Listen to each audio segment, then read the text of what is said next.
Happy Friday Eve, everybody. Happy Friday Eve. You are here on Politics and Pan. I'm your host, Pan, aka Christian, and I have invited my homegirl, Ruth Kravitz, the OG organizer, one of the coolest people I know here in Houston, Texas. Welcome, Ruth, everybody. What's up, Ruth? I'm just happy to be here. I appreciate you being here. Ruth is here today. We are going to talk about, well, one thing I'm going to do is share some music with Ruth. And I picked the artist today specifically because I was going to have Ruth on, and I figured I would make this more of a girl power show. So we have the amazing B Honey as an artist today. B is super dope. She's from San Diego originally. Shout out to the 619.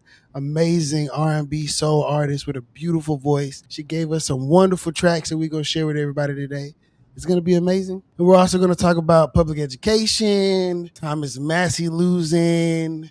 A lot of stuff is going on. Looking forward to hearing this song. I was hoping you were going to say Stanley Clarke. Who is Stanley? Stanley Clarke is the best bassist in the entire universe. Did a lot of stuff with, I guess he's 70s and 80s. 70s and 80s. He can play a bass like a person plays a guitar. He has a thing called School Days. He's in a lot of, I'm going to look him up. I don't know. I was listening to him yesterday when I was trying to not get mad at Mike Miles when he was speaking some falsehoods. We're going to get into Mike.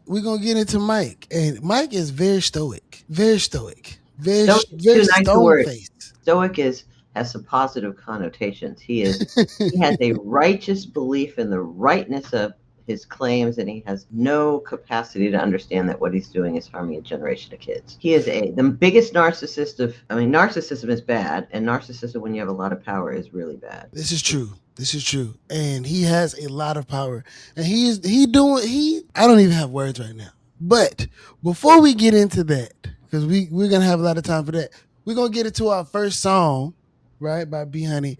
This is a lovely ballad. It is called Rabbit's Got the Gun. It is a jammer, absolute jammer. And I think everybody's going to love it. I think you're going to love it, Ruth. We're going to listen to Rabbit's Got the Gun by B Honey, and then we're going to get into some news and headlines. This is B Honey, Rabbit's Got the Gun. The rabbit got the gun. What's going on? Got the gun, the rabbit got the gun. Got the gun, all alone in love. I threw my hands up, you're not the one. So this is the joy of being live, right? For whatever reason, it didn't come on right. That's not the beginning. So we're going to run it back. Still like it. Heard it before. No, B is phenomenal. She has a beautiful voice. So now, B Honey, Rabbit's Got the Gun.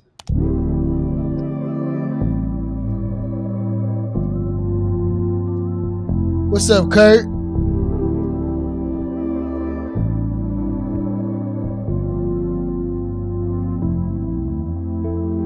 One day you'll find out, one day you'll realize they never could take my place. Type of girl you read about, type of girl to hold you down. I'm looking you dead in the face. Not the type you could easily replace. Don't want you to make a mistake. If you're done, just be done. Don't play dumb. It ain't no fun when the rabbit got the gun. Got the gun. The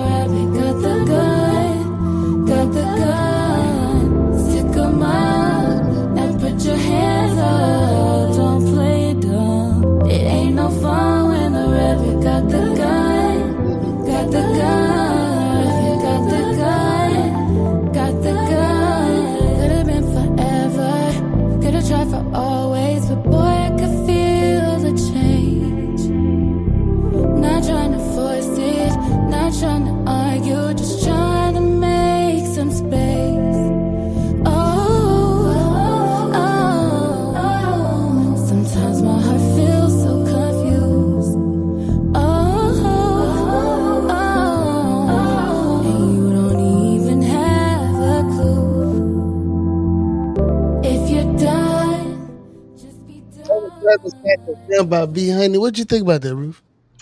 I didn't know what Rabbit Got the Gun meant, so I looked it up, and I think it's mostly relevant. I don't want to wish any harm on anyone just because they do harm. So when Mike Miles is taken out of power and is made small, and children and teachers and parents get their democracy back, Yeah.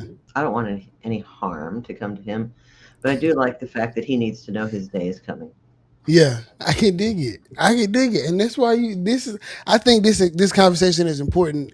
And so I went to the HISD board meeting last Thursday. It was. I saw you there. Yes, and I was very moved by the testimony of the parents and the teachers and community activists around the changes in special education that they are doing in the school district. And I was very surprised to just see like the lack of emotion on the faces of the board members. It was, and I'm not like an emotional person normally. Like, I don't really I don't like to cry. I don't want nobody to see me cry. I'm an ugly cry. That's right. But Jesus, like they was just sitting there stone faced, like, and these kids, the young man who was talking about he had gotten into Bel Air and wanted to go to the band and was happy about going to school with his brother, and now he got to get bused across town. Oh, that was heart-wrenching. With 2 weeks notice before the end of schools. Just shameful.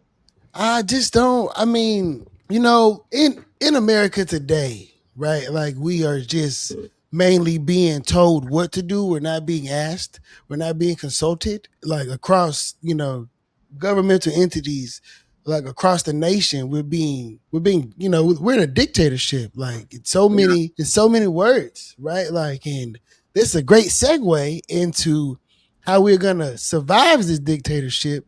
The DNC chair, Ken Martin, today sent an email out today at 10:25 a.m. today. And in this email, this man says, guys, I talked to about 300 Democrats all over the country, and we spent all of this money and commissioned this study, and we didn't get back shit. We didn't get anything.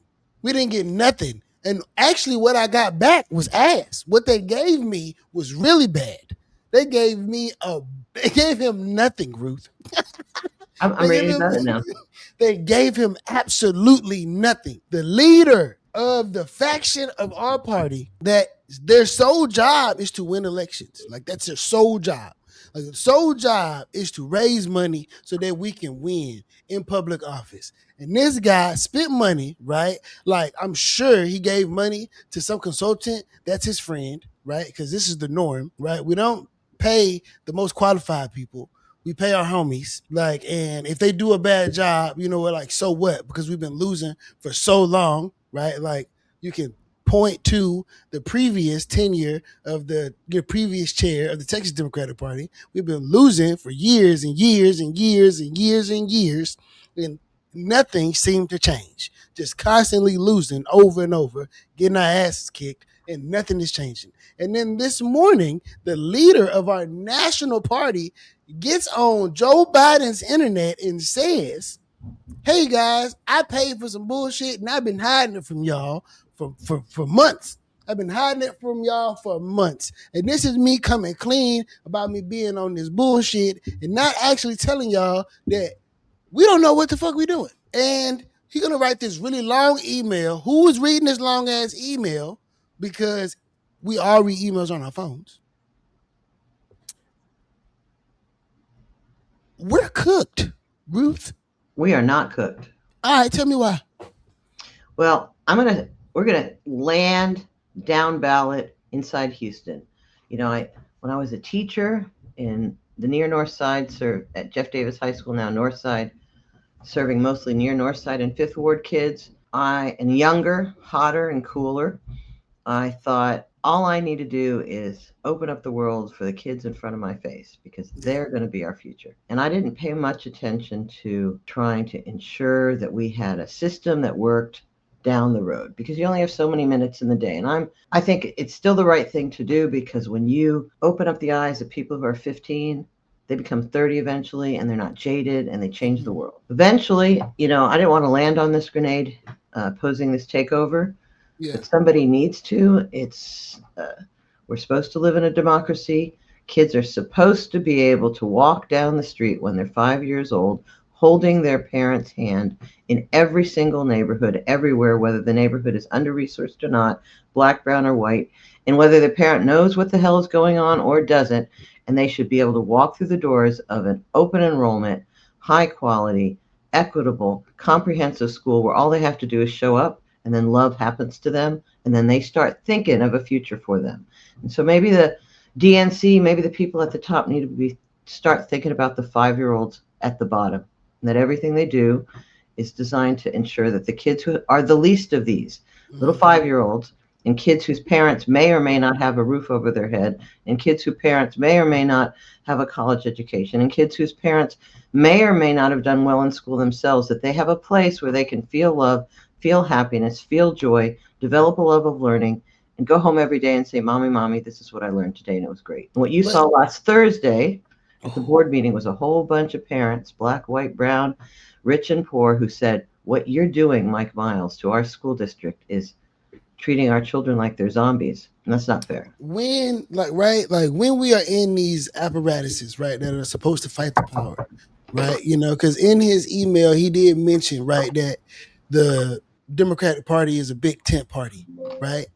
But when we, as, activists inside of this fight, and we have, leadership, when the leadership reveals itself to be, less than satisfactory, right? Like, as those on the ground, like, what do you think that we should do? We should do from like the ground level to be able to, get some traction, because from the top down, it's looking cooked. Well, I'm going to connect democracy and public ed every single time you ask me a question. Go ahead. Public ed is the cornerstone of a thriving democracy. So as goes our public schools, so goes our democracy. So at the core, we have to, at the very basic level, we have to ensure that people who are 20 and 22 and haven't voted much before, or the 78-year-old woman who I met when I was block walking who said, I haven't voted in 15 years. And we talked about why she should vote this time. And she said, I'm going to vote this time. I got her number. And she said, just tell me where I'm voting when November comes, because I don't even know where to go vote. Mm-hmm. People need to engage every single person in their lives. So at the very basic level, in this sort of perhaps Pollyanna view, what if you had 100 super low propensity voter friends and you got all 100 to vote? And had 100 super low propensity voter friends, and we know we have these friends or people in our lives. And what if 1,000 of us did that? That would be 100,000 voters who traditionally don't vote, who will vote out, at least in Texas, the machine that is so funded by the Christian National Republican, right-wing, racist folks. Things would change at the basic level. There's a lot more that one has to do than voting, because a lot of people are saying, look, the takeover happened. We have an unelected, unaccountable, appointed board of managers who, as you say, sit emotionless as children cry, as parents say, you are treating my child like a piece of furniture, saying they're going to go here and now they're going to go there. And they don't even show emotion, and they shut people off and they cut people off. And when parents deign to go 1 minute and 10 seconds instead of their allotted 1 minute, and then they keep on talking, they get the police to escort them out of the building. That's not democracy. So people need to start doing more. They don't need to. People know in their hearts that doing more will give. It inspires people. You do something good, you change the world, you go home, you feel good at night. So instead of looking at this National Party expensive report that he hid for several months, that doesn't bother me. Because the bottom line is, how do we get people who are 20 and 30 and 80 who have gotten disenfranchised to say, I'm here, I can fight this. Trump's not here forever.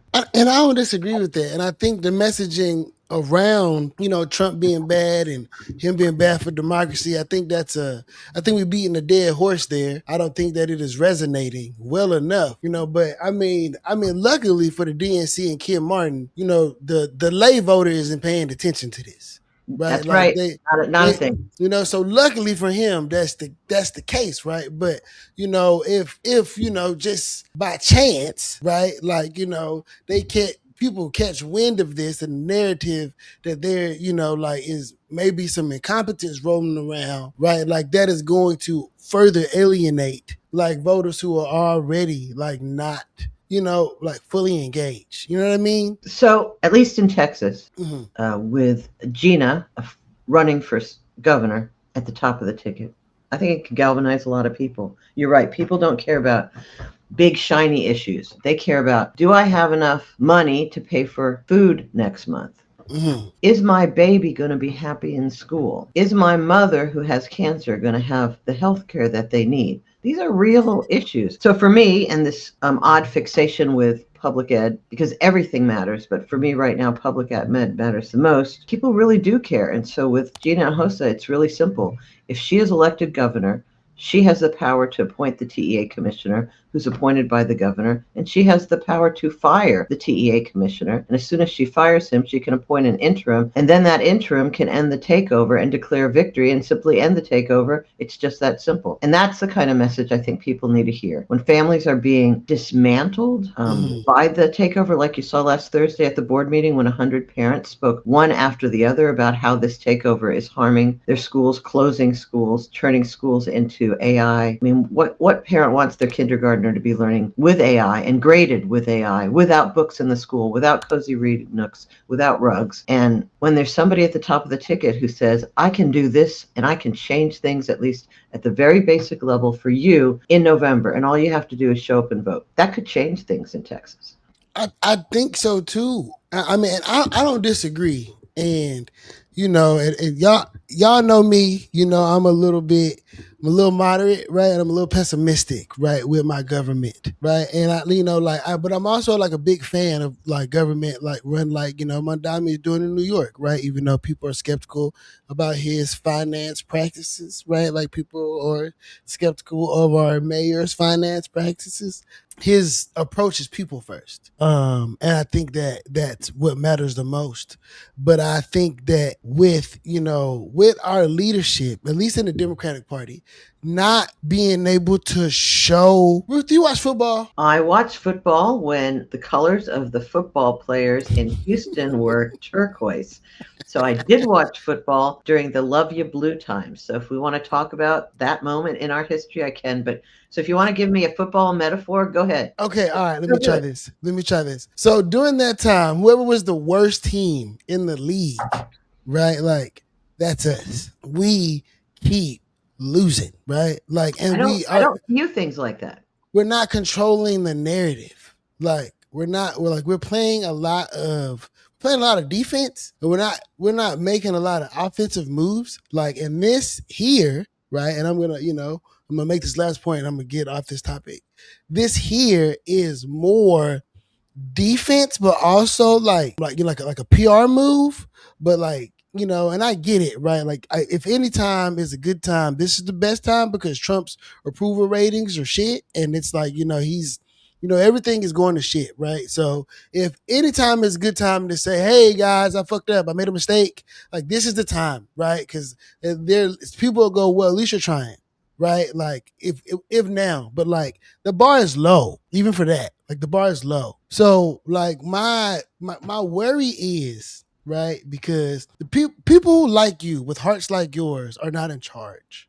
And I don't know these people specifically, but like I've done work with you. I've been out in the field with you. I know how you get down, right? Like, and that's like that's not being translated from the top down, right? And there are a lot of yous in the ecosystem of what's happening, right? Like, but like the people who are, like running the business of this, they're not showing up in a way that like mimics like what you just said about the importance of public ed and the connection of like home and family and things like that. Like it's not happening like that. And when they put up stuff like this, it is for me like because so Christian Alexander, we are the leaders we have been looking for. We can't be waiting anymore for the shining knight to show up in a pretty outfit. So I totally agree. So we land where we land and we fight how we fight for a good, stronger, better world. And that's why I keep on telling people to show up to oppose this horrible takeover 3 years in, because 4 years in, we can fight it and it can go. And that horrible man is going to go in some way, shape or form, especially since they expanded takeovers from Houston. This virus is being now in Fort Worth, ISD. They took over Fort Worth. using a law that said if a school has bad scores 5 years in a row, you have to either close the school, charter the school, or you get to take over the whole school district. And what Fort Worth did 2 years ago is the school that had bad scores 5 years in a row, they closed the school. I don't believe that is the solution. You don't close things to make things better, but they did follow the law as it stands, and they closed the school 2 years ago, and yet the state says, we're going to take you over even though you followed the law. And they did the same thing in Beaumont. And sometimes people think that change. So I think that, like, at least in Texas, I'm going to say Gina's name again. At least in Texas, here's a mom whose kid's school was about to be closed, I don't know, 15 years ago or 10 years ago when her kids were young. And instead of staying home, she decided, I am the leader we've been looking for. And she fought the closures with other parents in Austin. I don't know if she won or lost. And then she ran for school board, and she tried to change policies and changed many. And then she ran for state rep and got on the public ed committee and has been continuously talking about the ways in which we improve public schools for all children, black, brown, everyone. And now she's running for governor. So suddenly we have somebody who, at least for the thing that matters a lot to me, speaks truth to power, has policy ideas that can really make the world better for children and families in Texas. And as goes our 5-year-olds, so goes our nation. So maybe what all these people need to start doing, and you with how old is your stepchild? I forget. How old is how old are your two kids? They're like 4 and 9. Yeah. I guess, right? Mm-hmm. Score. You should be thinking about this sort of pessimistic view you have. You should be thinking, how do I do everything in my power to make sure that 10 years from now they have a brighter future? And what can I do to push back? I mean, and honestly, I think about this. Oh, and I'm so happy you came last Thursday. And I am so happy that you're speaking at the board meeting on June 11th. I know we're at the end, but I'm going to just shove it in right now. Yeah, for sure. No, I mean, I think about these things, right? Because I'm a dad, right? Like, and I want my children to go to schools that make them feel empowered and make them, where they learn in environments that are healthy for them and things like that. And, and I think about it a whole lot now. I've been hearing a lot about Greg Abbott's plans to disconnect property taxes from school funding, right? Like, and which is terrible because the children already can't read. Let's just start there. They already can't read. Some children can't read, and some children can read. What we do, that's the narrative of the far right. The far right produces a narrative that says public schools are failing, as if there's no bright hopes anywhere. The truth is that as a nation, we have denied access to what is everybody's due, the right to have a roof over their head, the responsibility of a nation to ensure that when families don't have a living wage, health care, access to resources, that's going to impact how kids learn. And instead of saying our schools are failing, we should be saying that we're failing our communities that need us the most. Because there's always been great teachers who do awesome things, even though the system is classist and racist, and those with more money and more resources always get more. Because we can change things so that parents who have too much can share what they got. And I don't disagree with that. Like, and I can rearrange my wording. A lot of children cannot read well, right? Like, at least the ones that I encounter, they do not read. Yeah. And it's getting worse and worse because of the way in which first you starve schools of funding because the Republicans have been in power for a quarter century. Then you blame the schools for not doing well, and then you close the schools. So that the challenge is the solutions that came with No Child Left Behind, and since then have been test our children to death instead of ridiculous. Instead of teach our children towards love, which is absolutely ridiculous. Because I graduated high school in Japan, and we didn't have to take a standardized test. I hate tests. I'm not a tester. Like, very smart, but I don't want to take a test. And when I lived in Texas, I didn't like it. I had to take tests in Virginia, Texas, and Florida. Like all the southern states I lived in, we had to test. When I got to California, you have to take an exit exam to graduate. But I had moved to Japan by then, and we didn't have to take a test at all. You just needed to pass. Just clarifying for the public, tests are good when written by teachers closest to students who have the most connection to them. They're a meaningful component of a well-rounded curriculum. Kids don't wake up in the morning and go, Mommy, I want to do math today, for the most part. Yeah. And so tests are designed to help kids have a reason and opportunity to study and to give teachers an opportunity to help people consolidate knowledge, and then after the test, to help people grow from the experience they had while testing. That is fabulous when kids are on a trajectory towards learning. It's pedagogically appropriate for there to be tests in schools. It's totally inappropriate to get so fixated, to use this takeover language, on student outcomes, which is a euphemism not for student success and graduating from high school, graduating from college, having a well-reasoned life, having a life that's full of purpose, going to college, all the things, or owning a business or a trade, all the things that we think of as success. For this takeover and the horrible Lone Star governance, the only thing that matters is performance on a standardized test. And that's the problem. It's a huge problem. That it's a high-stakes testing that is used to shame children, fire teachers, and close schools, take over school districts, give outsized power to megalomaniacs like Mike Miles, is bad for public ed, because what you measure is what you value, usually is a good thing, but in this context, it's narrowing everything we do to a single test. And just because a kid passes a test that has 50 questions on it doesn't mean that they're learning, especially if the system is so high stakes that you manipulate who is tested and who is not tested, who is denied access to the most rigorous courses for which they qualify, which has happened so overarchingly, particularly in Black and brown communities in Houston since the takeover, just so the scores look good. And that's, I mean, just to put it in context, when Mike Miles looks at the blackest communities and brownest communities in Houston and says, we're going to remove 90% of you from biology, for example, which all ninth graders in the state of Texas take, and we're going to put you in a remedial math class, remedial science class, just so the only kid we're going to let take it is a pre-AP kid. Say at Wheatley, there's 150 freshmen, and when the takeover happened, only 20 of them took biology. The rest were put in remedial science for the year. So at the end of the year, the 20 kids who were left in there, the pre-AP kids were the only kids who test, not the regular kids, not the new immigrants, not the students with a learning difference, not the high mobility students, not the kid who just wakes up in the morning and says, school, school.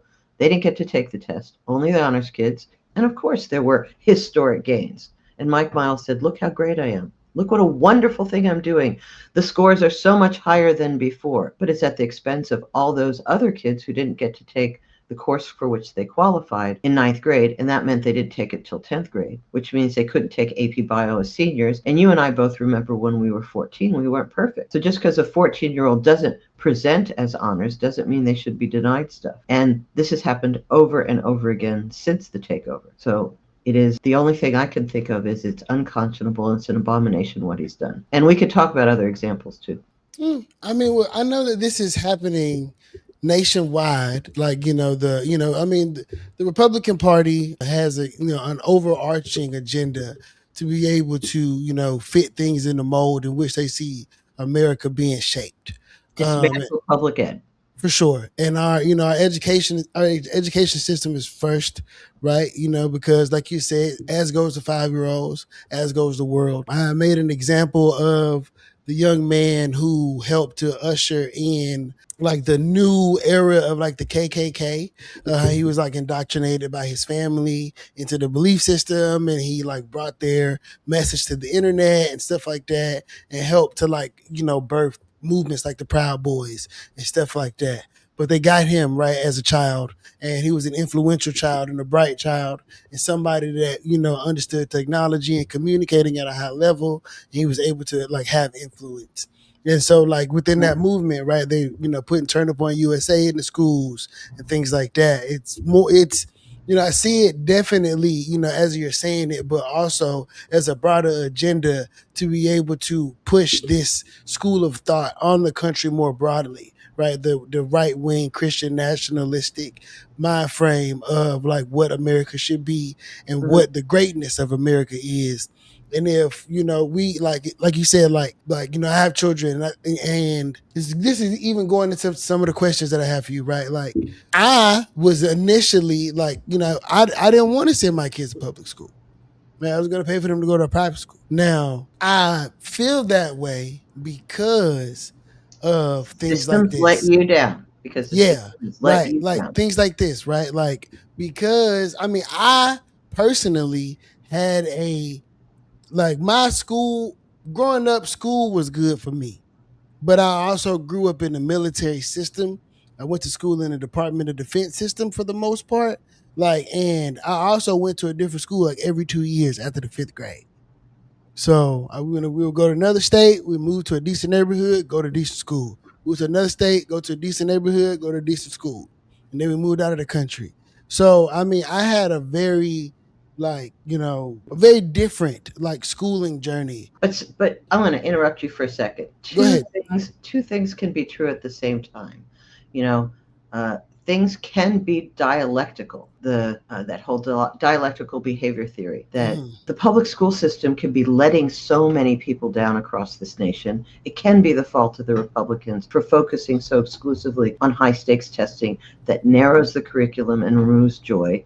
It is true that that's happening. It is true that in so many communities for so long, our public schools sold us short. The school your stepson went to before they moved was a school that had 9 Blackshear Elementary School. Blackshear had 9 principals in 10 years in Third Ward in a black neighborhood. Why is that happening when down the street, say at Coulter, they'd had the same principal? Let's use Bel Air. They've had the same principal for 10 years, 20 years. Institutional memory matters. It's not just the money that comes into a school, but the way in which a school can retain the best and most profoundly competent teachers. So there are things that happened in public schools as recently as, like, even under the takeover, there are teachers who are doing powerful work, but they could do better work if they weren't under the yoke of this tyranny, which is really kind of like a combination of slavery and a Russian gulag. And how can kids learn well when their teachers themselves are slaves? Nonetheless, when you were going to school, there were people, I was a teacher, taught kids. We exploded things to make kids understand how science works. I was a chemistry teacher, so you're allowed to explode things. We made connections to real life, and it's just not just me as an administrator. I walked in and out of classrooms where I was so inspired that I almost started crying. You could feel the joy and the learning happening. At the same time, there were lots of classrooms where that wasn't working, and teachers aren't leaving our schools in droves because the pay is bad. They're leaving because it's so dehumanizing, so shame-making, that they can't reconcile that dialectical belief. I want to serve children and improve the world, and yet I'm being asked to do things that are unconscionable. That's at the big tapestry of things. So I think the challenge is, as progressives or moderates, if you're going to call yourself a moderate, we need to recognize that public school is the backbone of a functioning democracy. And instead of saying tear it down, let's recognize that the right is doing a really good job tearing it down and getting a lot of help from the neoliberal left because you'll dismantle public ed through the 3-legged stool that is voucher expansion, takeovers, and charters, because charters are in many ways the most undemocratic of systems. They get all the public funding, but none of the public accountability. They can allow the kids you met last week because of the special ed debacle that Miles created. The students who are the most complicated don't get into the charter schools. And so there's a tremendous amount of evidence that charters purposely exclude the most complicated students to artificially raise scores. That doesn't mean anybody who's sending their kid to a charter school or a teacher to a charter school is they're at fault. They're not at fault. Everybody makes the choices they need to make for their family. But the systemic problems, we're at fault. We shouldn't have a separate and unequal system, and that's having charters or magnets and public schools and private schools. And so while you're talking about not having to do any testing in Japan, at St. John's, a school that provides the most expensive school in the city of Houston, that's a private school in River Oaks, they got 17 kids in a class. And they don't take any standardized tests, and nobody screams from the mountaintop those kids aren't getting ready for life like they do about kids in poor neighborhoods, kids who are blacker or browner. So we just need to call it like it is.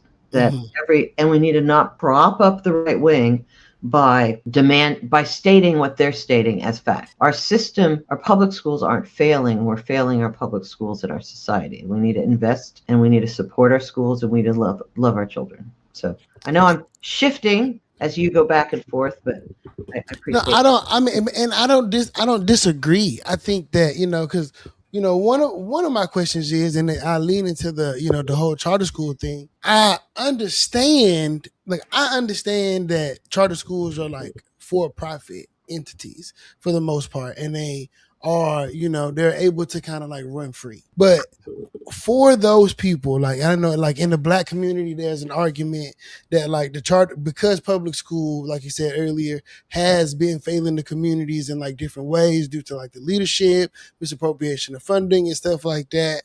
Like, and they see these charter schools as institutions that stand in the gap to be able to like add like helpful, more holistic education. Like, what do you say? Like, what is your retort to that? Right? Like, okay, I wish I should post this up. I just pulled something up. I think the retort is the hype is more than the fact. So let's look at, I'm not trying to dog on Wheatley because we're bringing it up again, because what I talked about before, there's under this takeover, things are bad generally, but Miles, he denied students. So I'm going to start with this. He denied students access. He's turned HISD into a giant charter school. So let's look at a comparison. Here's Wheatley, and 1.1 miles away is Yes College Prep. They're in Fifth Ward. And you would think that the two schools are serving similar students. So the student enrollment's about the same. Economically disadvantaged, they're both 90% or more economically disadvantaged. But then you get to the details, and Wheatley's serving 32% of their kids are high mobility, and Yes College Prep, less than 5%. Now, for those of us who don't know, what does high mobility mean? It means that you don't have any money and you're moving from apartment to apartment. It's like the $99 special family. Okay. I'm gonna have that. So a lot of people stay in the same house for 5 years. They buy a house, they stay there. They rent from a house, they stay there for a long time. This is for families who are moving every 9 months or every 6 months, because that 99 move-in special can really save you some money. But when you're high mobility, the kids are moving from school to school. They tend to be more complicated and have more needs. Okay. So in addition, you could also look at Wheatley's 20%, serving 20% students with disabilities, and Yes College Prep a mile away is less than 6%. And then the thing that when I talk to people who I know who are Black, who say charters are better, I say in Fifth Ward, which has a lot of Black people, as you and I both know, it's Wheatley serving about 52% Black students, 48% Latino students. Guess the percentage of Black kids who are at Yes College Prep a mile away from Wheatley in the heart of Fifth Ward? Just guess. 27. 4. So when charters say, we're gonna do a better job, we're gonna do a better job for some people, but not all of you. This is for, this is not for, what is it? This is not for you and me, it's for me. Travis Beaky told me when he made a joke about the $5 million expenditure at Emancipation, to upgrade Emancipation Park some years ago. He said, this isn't for you and me. He's lives in Sunnyside. He says this is for the gentrifying community coming in. So people can make the mythological argument that charters are going to do a better job than public schools, but they're not letting kids in. So the solution is not charters are better, because charters will purposely exclude whoever they don't want, whether it's a student with disability or because of people's racism, Black students in the heart of Fifth Ward. The solution is figuring out ways to fund our schools, support our schools, and ensure something that should be part of the American ideal, which is what is provided to the richest children in the city of Houston should be provided to every child in the city of Houston. So charters aren't the solution. Vouchers aren't the solution. Takeovers are absolutely not the solution. The solution is fighting for what we know is good and right. Here, go on with your next question. Yeah, so now I don't agree with takeovers, right? I'm a small government kind of person. So, I want the people to be able to decide what their livelihoods look like, and people should have more input. So I totally disagree that like the government should come in and take over, especially a Republican government that has not proven itself, right? Like going back to Kim Martin, to be, good enough to make sure that we are steering the ship in the right direction, right? So yes, they create the problem. I was in, I think, 6th grade when No Child Left Behind. When No Child Left Behind came around. I think I was maybe in the 6th grade, and you were young. I was in the 6th grade when the Twin Towers went down. I remember I was in reading class in Portland, Texas. Yeah, and my teacher turned it on. We all stood there and looked at the little TV they used to hang up in the corner, and we watched it go down. But I hear people talking about. I hear people talk about it, right? I hear people talk about No Child Left Behind and the damage that it did to like my generation. But I don't like. I couldn't put my finger on it. You know what I mean? Like, I couldn't identify that, right? Like, as a former teacher, I can identify things like how the technology that we are implementing to the classroom causes the kids to have fits when they don't have it anymore, right? How it distracts them. And How adults. like And yeah, adults. yeah, it's real bad. It's real bad. Like, and how, just like our attention spans are this big now. And, like when I was teaching, I would ask my students, like, hey, we're gonna like write a paper, we're gonna do this, we're gonna do that. And it would be like, herding cats to get them to be able to like write a paper and things like that. And I don't know, right? Like I had only been a teacher for a little while. So I don't know what their experience is like at their home schools. I don't know what their experience is like in their homes, right? So all of this information, right, it's overwhelming for me trying to learn how to put together a curriculum, which I've never done. But the school system put this program together that didn't have any curriculum. There were no lessons. They didn't test it, like nothing. They just said like, hey, Barbara Jordan, we're going to start a public administration program. And now you got to hire somebody to teach this class. And I just so happen to have a master's degree in that. But like when you get the teaks, think it's what it's called. You get the goddamn teaks, and it's like, yeah, objective, but like there's nothing there though, like nothing. So you just gotta kind of make it up. And I'm like, what's happening? Like, and if it's happening like that, if it's happening like that, like, and that is just one course, like one class, like a small group of people.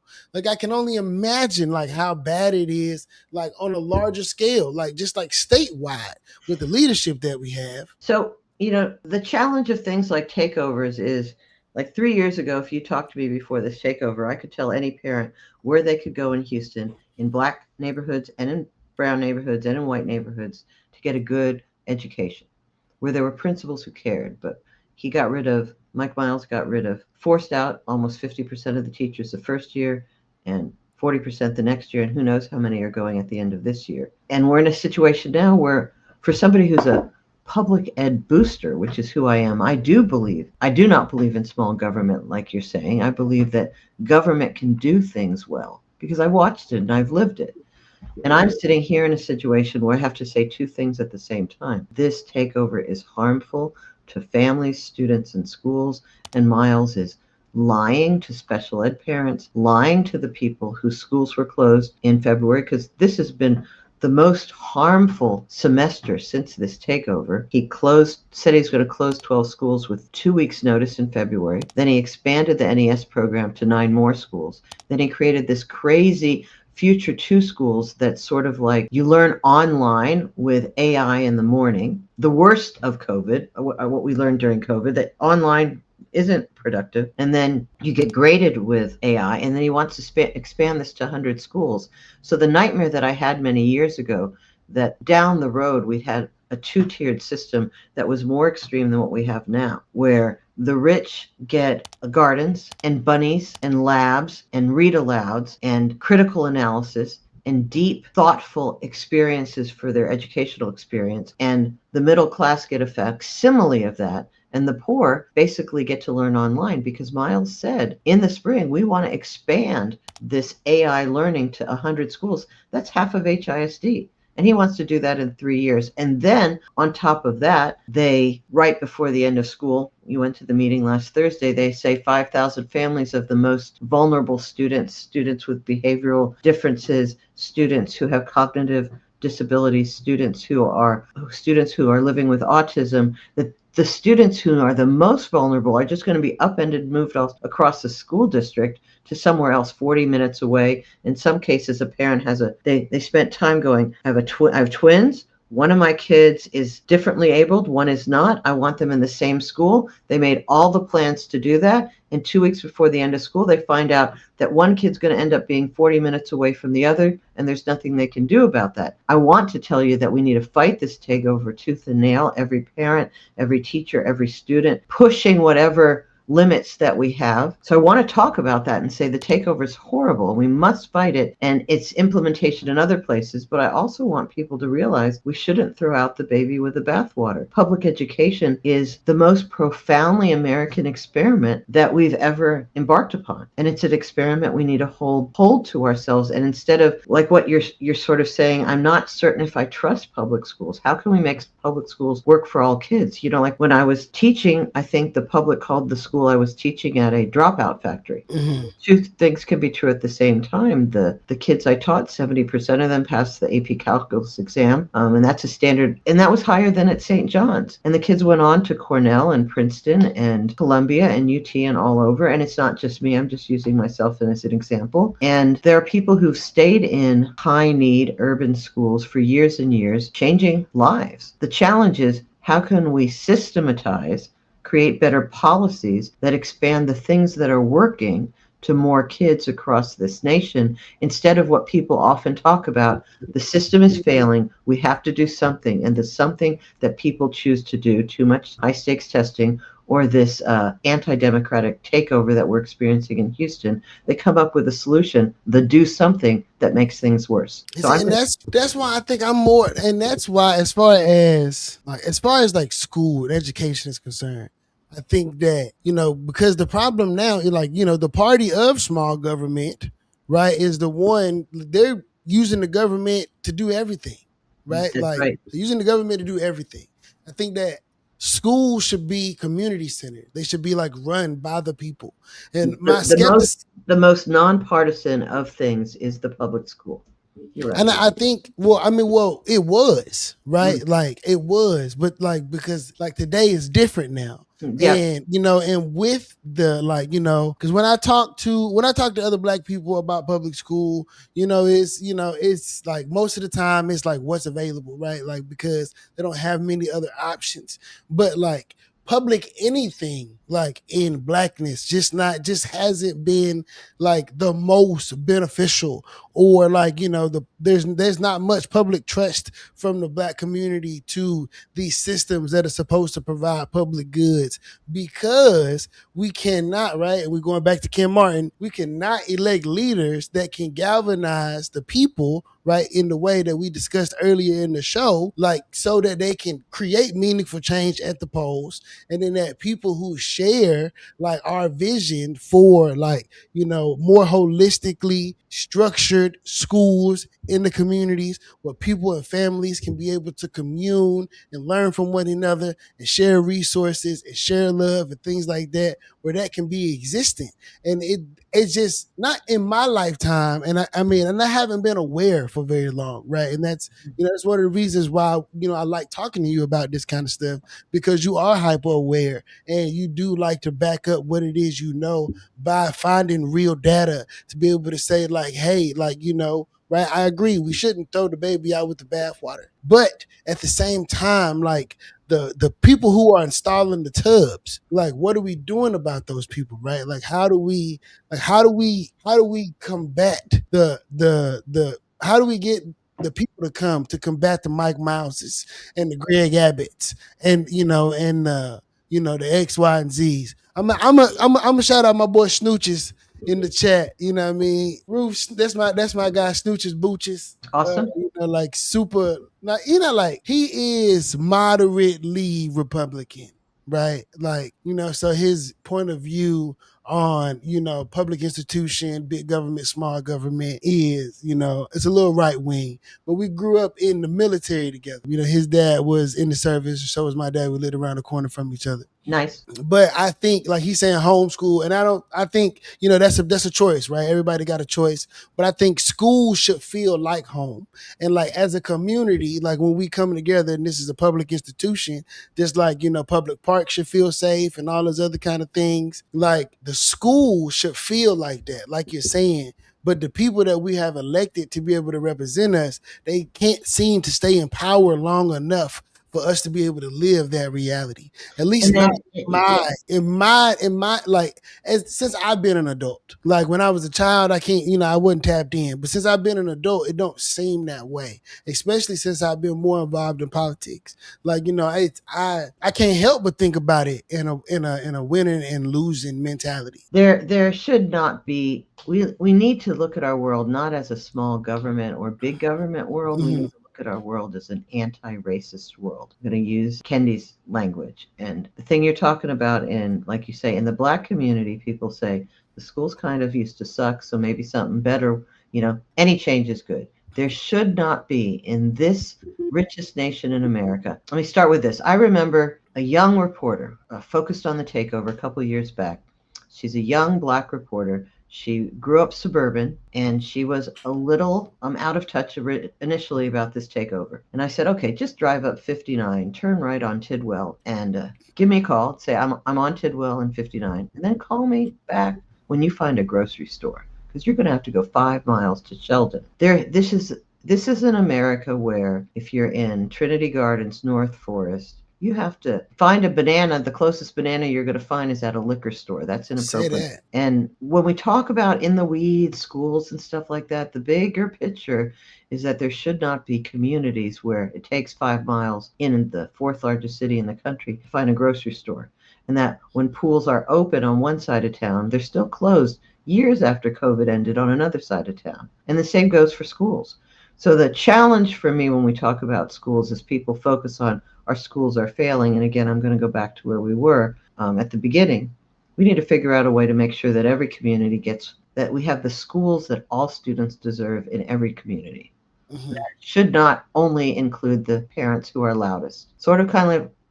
And so that's, I think, where we need to go. So it means I'm going to fight this takeover tooth and nail, but I'm not going to do it at the expense of saying we have this great American promise that we've made to every child, that they can learn and grow and have access to awesome, powerful resources. But it isn't going to come until we recognize that if you abandon a sofa in the middle of North Forest, it's going to take a year for somebody to pick it up. And it's going to take 3 minutes for them to pick it up in River Oaks, and maybe an hour for them to pick it up in Meyerland.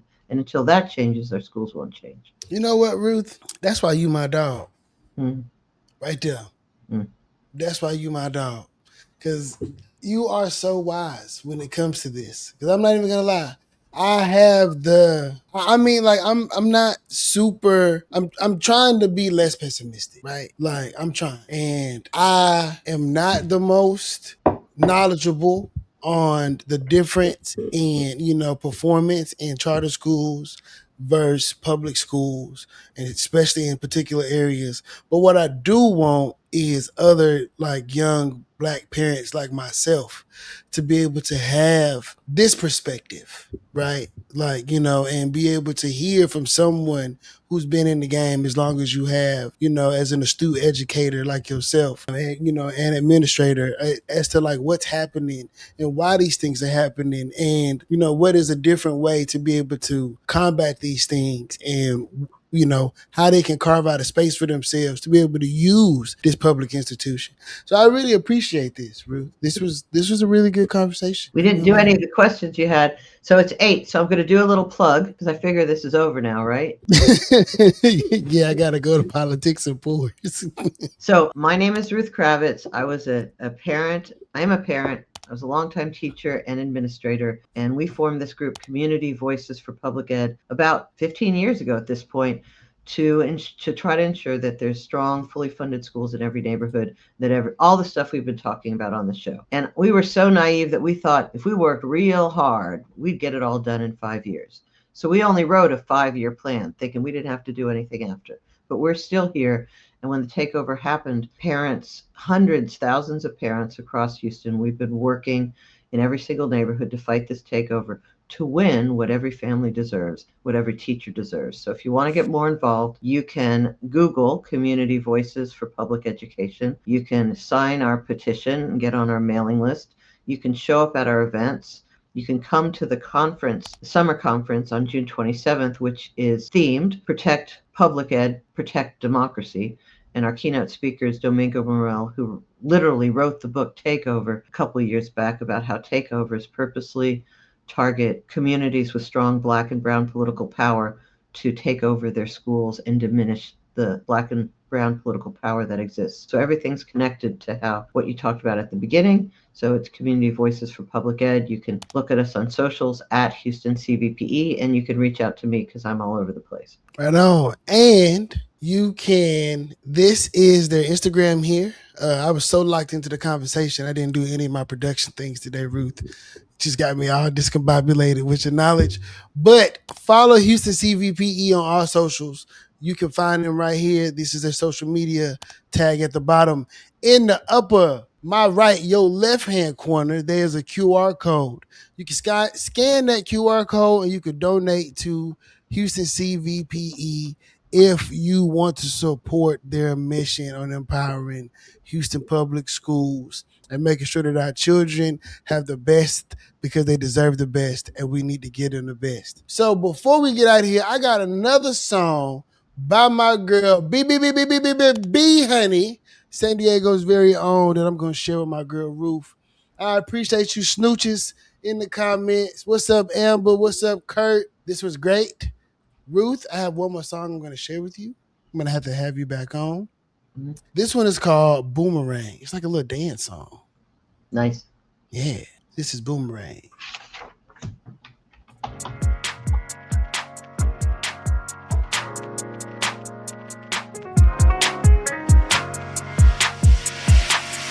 I think I knew right from the start. Nice, right? Nice. I haven't heard this.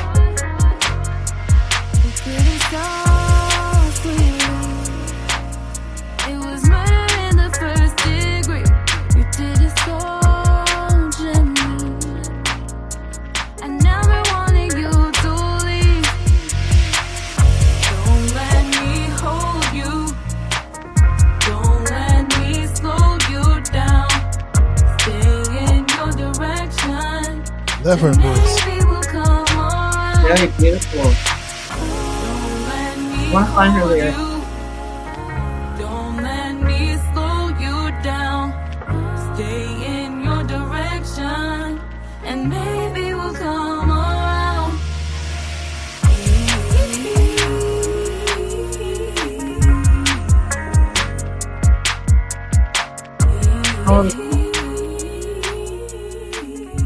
That was Boomerang by B Honey, Cali's very own West Coast Stand Up.